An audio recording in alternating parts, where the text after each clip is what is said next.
Ahmednagar police अधीक्षक कार्यालय येथे मारहाण झालेल्या संदर्भात कारवाई करण्यात यावी या मागणीसाठी पोलीस अधीक्षक कार्यालय येथे उपोषण सुरू करण्यात आले. पाडळी रांजणगाव या पारनेर तालुक्यातील गावातून एक घटना घडली आहे. किशोर करंजुले यांनी मारुती जाधव यांना बेदम मारहाण केली होती. या संदर्भात पोलीस अधीक्षक यांना निवेदन देऊन उपोषण करण्यात आलं. दरम्यान जाधव यांना सुपा पोलीस स्टेशनला तक्रार दाखल करण्यासाठी त्यांनी संजय शेलार यांना 800 रुपये भाडे देण्याचं कबूल करून त्यांच्या वाहनातून सुपा पोलीस स्टेशनकडे नेण्यास कबूल करून घेतलं होतं.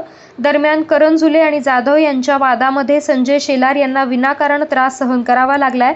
करंजुले यांनी शेलार यांना देखील मारहाण केली आणि त्यांच्या खिशामध्ये पैसे देखील हिसकावून घेतले आहेत, अशी तक्रार सुपा पोलीस स्टेशनमध्ये करण्यात आली आहे. दरम्यान पोलिसांनी गुन्हा दाखल करून घेण्यास सहकार्य केले नाही. त्याचबरोबर करंजुले याने तुमच्या सर्व कुटुंबाला गावातून हकलून देऊ आणि दागिने पैसे चोरल्याचा खोटा आरोप लावून पोलिसांकडून तुझा बंदोबस्त करून घेऊ अशी धमकी देखील दिली होती. दरम्यान शेलार हे त्यांच्या पत्नीला घेण्यासाठी गेले असता शेलार यांना मारहाण देखील करण्यात आली होती, अशी तक्रार शेलार यांनी सुपा पोलीस स्थानकात दाखल केली आहे. याविषयी शेलार यांनी आता स्वतः आतापर्यंत कुठलीही कारवाई न झाल्यामुळे पोलीस अधीक्षक कार्यालय येथे उपोषणाला सुरुवात केली आहे. जोपर्यंत कारवाई होत नाही तोपर्यंत उपोषण सोडणार नाही, असं शेलार यांनी म्हटलंय. मी संजय बबन शेलार. मला पारळी गावातील किशोर सूर्यकांत करंजुले या इसमाने दिनांक 13/5/2024 रोजी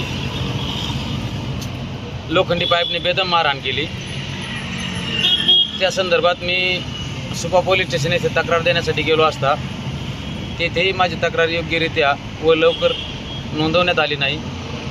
माझ्या शरीरातून पूर्णपणे रक्त चाललेलं होतं. माझी तक्रार घेण्यासाठी 3 ते 4 तास मला, पत्नीला, भावाला आणि मुलीला सुपा पोलीस स्टेशन येथे बसून ठेवण्यात आले.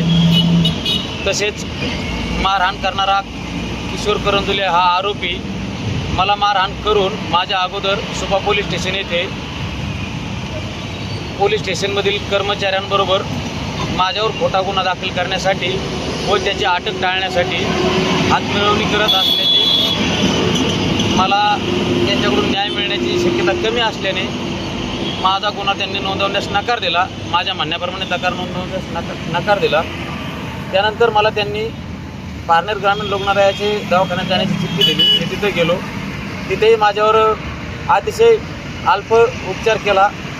ज्या उपचाराची आवश्यकता होती तो उपचार न करता मला लगेच दुसऱ्या दिवशी डिस्चार्ज दिला की तुम्ही सिव्हिल हॉस्पिटल येथे जा. मी त्यानंतर सिव्हिल हॉस्पिटल येथे आलो.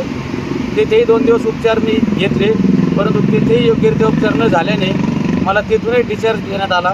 त्यानंतर मी दिनांक 17/5/2024 रोजी माननीय जिल्हाधिकारी साहेब व जिल्हा पोलीस प्रमुख अहमदनगर यांना निवेदन दिले की आरोपी किशोर सूर्यकांत करंजुले यास लवकरात लवकर अटक व्हावी.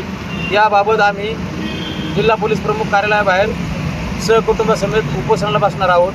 असे निवेदन देऊन आम्ही आज 2 दिवस उपोषण करत आहोत. परंतु आमची कुठलीही योग्य दखल घेतली नाही प्रशासनाने देखील व किशोर करंजुले या आरोपीस अटक केलेली नाही. तरी माझी प्रशासनास विनंती आहे की आरोपी किशोर करंजुले यास ताबडतोब लवकरात लवकर अटक करावी. जोपर्यंत अटक होत नाही तोपर्यंत आम्ही हे उपोषण सोडणार नाही, अशी माझी शासनास नम्र विनंती आहे.